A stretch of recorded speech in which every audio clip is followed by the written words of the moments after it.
Alright guys, Monday the 16th of November 2020, and back on the Triumph TR250 project.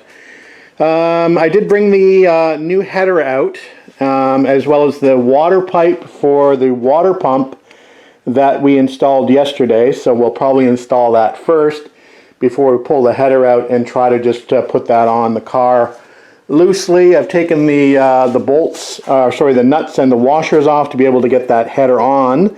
So we're ready to put that on when we get around to it.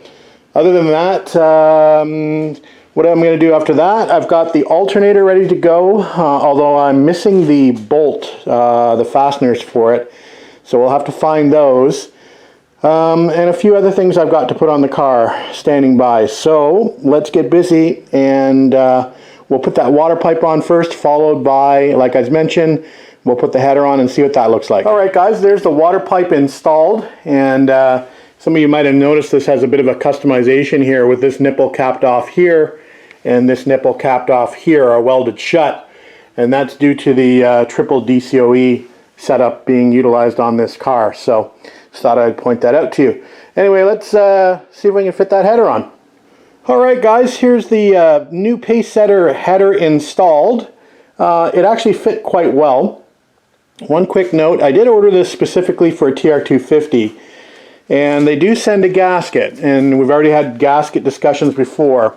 So the gasket came in the kit along with the instructions. However, when I take a look at the gasket is actually for a later car. So I can see potentially how people get things screwed up if they don't check that they might be putting the wrong gasket on. Anyway, I think it looks okay. It fits okay. I don't think it's too much different from the header that came off the car. I could have always cleaned this up a little bit and reutilized it, but I thought we would go new. I think the cost of actually sandblasting that and painting it would probably be fairly close to the equivalent of what this actually cost me. I think I bought this on sale. I can't remember the price. It was probably around the $300 range. I would have liked to have got something like from Good Parts or Phoenix, for example, but it's quite a big price differential, and I thought I would spend the money elsewhere. So, you know, $300 header versus a Good Parts header or a Phoenix extractor would probably be somewhere in the neighborhood of about $1,200 to $1,300 before it got to me. So, yeah, the quality is not as good as Good Parts, but I'm hoping that it's going to be okay for the functionality of this car.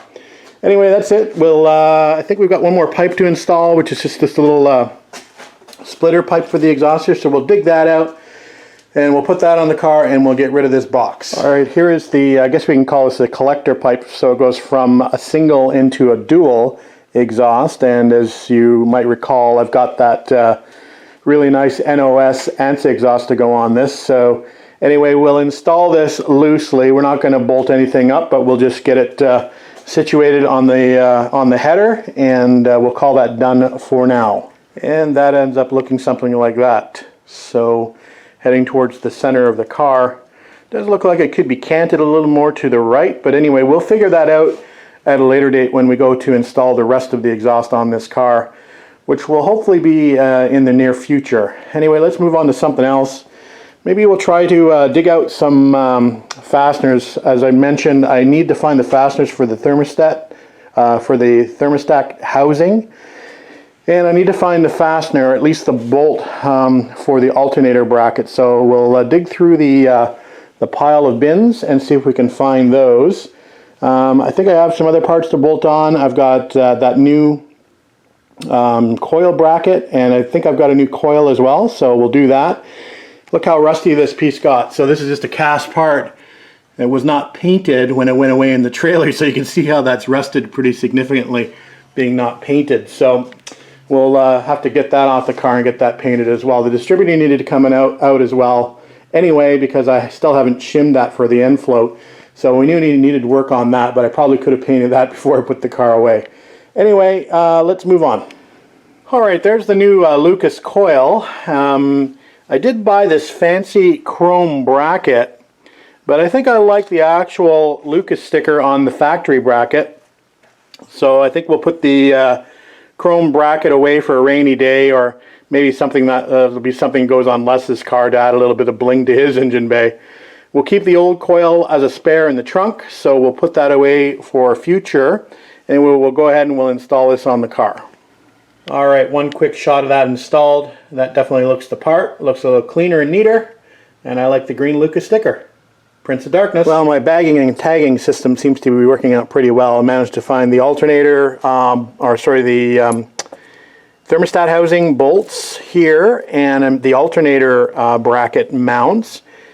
April 1st, 2017 is the last time I touched this bag, so it's been a while. Anyway, we'll get these cleaned up the best we can, and then we'll get ready to install the alternator and the thermostat housing. Okay, we've got our alternator hardware all cleaned up and ready to go. Went inside the house and grabbed the new bin of parts, including the alternator in here that, again, was restored quite some time ago. Finally got it back out, and we got a few other more bits and bobs in there to play with. So we'll go to town and we'll get that alternator installed. Alright guys, we've got the heater valve now installed. Not real happy with that heater valve. It seems to be fairly low quality, and they are known to expire. So we may upgrade that. I believe I have another one in storage. I think it's actually in the trunk of my TR6. It's a heavier duty version. There are aftermarket replacements for these. I think they're from old AMCs or Jeeps. There is an upgrade available. I've never gone to that extreme at the moment. I've only ever had one fail, and that was probably about 12, 13 years ago. I always carry a spare with me in the trunk just in case. But anyway, we may upgrade that before we actually hit the road. Alternator is now installed, and everything went back together nicely. So that's looking good.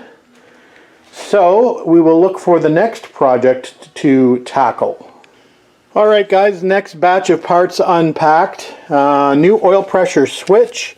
So I'll probably go ahead and install that and keep the spare in the boot. Again, these switches have been known to fail, so it's always good to carry a spare if you can. Not a big part, so that'll fit easily in the glove box. All new silicone hoses. So black silicone hoses. They're not the original Bumblebee hoses, which would be nice to have. And there is a guy that's remanufacturing the Bumblebee hoses. Although again, they're extremely expensive. I think they're about 500 bucks US a set.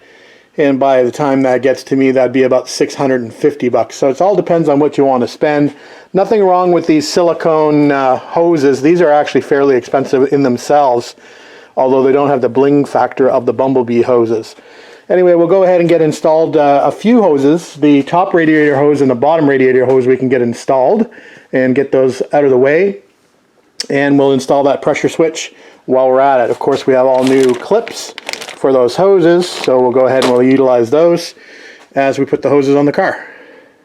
Oh, there is one metal pipe. This is for the lower rad hose, and obviously I'd already stripped and repainted this, so we just pulled that out, and we'll utilize that now. Okay guys, upper and lower hoses are now fitted. I have to say I'm quite impressed with the fit of these hoses. They're absolutely perfect. So hopefully they'll stand up well. Even the clamps were nice and beefy. They look great. So we've got the lower hose here, so it goes soft section, hard section, and then back into a soft section just coming back off the bottom of the rad. So that looks really good. I try to make the clamps so they're accessible if I have a problem, to be able to get them off easily enough. So that's the way I've sort of oriented the clamps as far as the fasteners are concerned. Alright, so I'm going to put that oil pressure switch in now, and then we'll move on to something else. I was tired of looking at that distributor pedestal, the rusty distributor pedestal. So I've taken it off the car. We're going to scratch it down and give it a coat of paint and let it dry overnight. That's number one. Number two, I retrieved my intake manifolds for the triple Webers, and we're just going to sit them on the car temporarily just to get them out of the way. We are going to bring the Webers down, and I want to get them on the car. Obviously, we need to get them on the car to get the car started up and broken in at some point, with the understanding that they'll have to come back off the car because the body can't be fitted with the carbs on. But there's lots of things I want to have a look at on the Webers as far as the linkages are concerned. I want to know if I need to go with new linkages, for example. The ones that are on there right now look pretty homemade. They're pretty... I think they are even like welded together, so We'll look at those together once we get the carbs out, and then I'll have a little bit better look at them then and decide what we need to order in order to make them not only look a little bit better, but also function a little bit better if possible. All right, we'll just put those intakes on there, and we'll come back. One thing I did notice on the old cylinder head is that there's actually a stud here on the center two ports for the intake. There's the roll pins, or Mills pins, or whatever you want to call them, on the other two ports for the front two and rear two cylinders, but nothing in the center on my new cylinder head. And I don't believe it's supposed to be there. I believe it was put in there because it's just sort of a locator for that single intake manifold. So we may have to drill and put that pin in here, but we'll see. But I just wanted to make note of that this is not exactly like the other head, and I may need to drill this. So we'll see. Alright guys, just coming up to about 8 p.m. and I think we're going to call it a night out here. So I did get the intake manifolds mounted, just loosely with that one top bolt. We will drag the carburetors out probably tomorrow just to have a quick look at them and to figure out what we need to order as far as parts are concerned. I know the fuel rail that came with the carbs was extremely homemade looking. We'll dig that out tomorrow and have a look at that. I'm sure we need to order some fuel parts, as well as probably some linkage parts. So we'll look at that tomorrow. I did manage to get the pedestal sprayed and dried and put back on the car. So that looks much better than the pile of rust that was on there before. And I actually painted the oil pressure relief valve as well, as that was just bare metal and that was going to rust, or was rusting. So all I did is I used this Eastwood detail gray, which is supposed to be like a cast appearance, or spray gray it's called. So it just gives it a sort of a cast iron look. So that's what we used for that. Fast drying, and it works in the cold as long as you got a heat gun to help it out. All right guys, we'll call it a night out here and we'll get back out here tomorrow. See you then. Thanks for watching.